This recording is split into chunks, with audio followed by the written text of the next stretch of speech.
આજે ગાંધીનગર સત્યાગ્રહ છાવણી ખાતે ગુજરાતના વીસીએ કર્મચારીઓ જે પોતાની માંગણીઓને લઈને શાંતિપૂર્ણ રીતે પ્રદર્શન કરી રહ્યા હતા, ત્યાં ગુજરાત પોલીસ સરકારના ઈશારે પહોંચીને એમની સાથે જે બળનો પ્રયોગ કરીને જે વર્તન વ્યવહાર કર્યું છે, જેની અમે નિંદા કરીએ છીએ.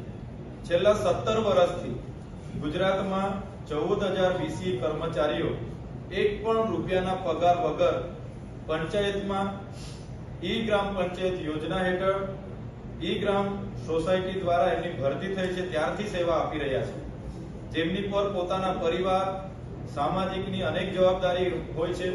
સરકારના કોઈ પણ ધારા ધોરણ મુજબ એને કર્મચારી ગણવામાં નથી આવતા અને એક પણ રૂપિયાનો પગાર આપવામાં નથી આવતો. સરકાર કોઈ પણ યોજના જાહેર કરે એમાં પહેલો ઉલ્લેખ વીસી નો કરતા હોય છે.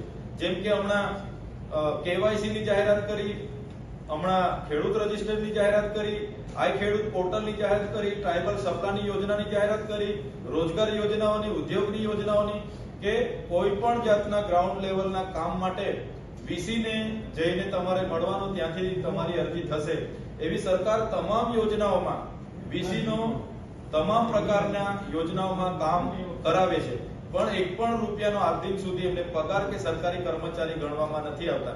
વીસી આજે પણ પોતાની જવાબદારી ઈમાનદારીથી નિભાવે છે.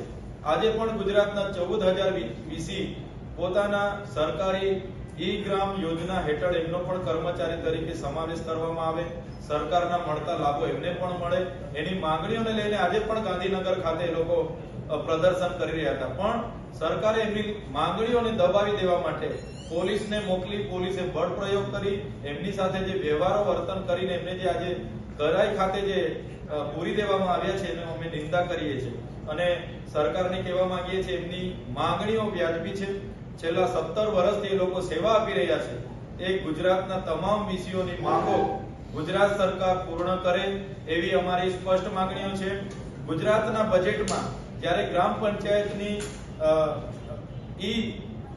ઈ ગ્રામ યોજનાઓની હેઠળ આટલું મોટું બજેટ ફળવાતું હોય ત્યારે આ વીસીઓને પણ ફિક્સ વેતન, લઘુ વેતન આપવામાં આવે, જોબ સિક્યુરિટી આપવામાં આવે, તેમજ અન્ય માંગણીઓ સાથે જે ઈ ગ્રામ સોસાયટી દ્વારા સંચાલન થાય છે એમના દ્વારા એમને વીસી તરીકેની નિમણૂક પત્ર એનાયત કરવામાં આવે એવી અમે માંગ કરીએ છીએ.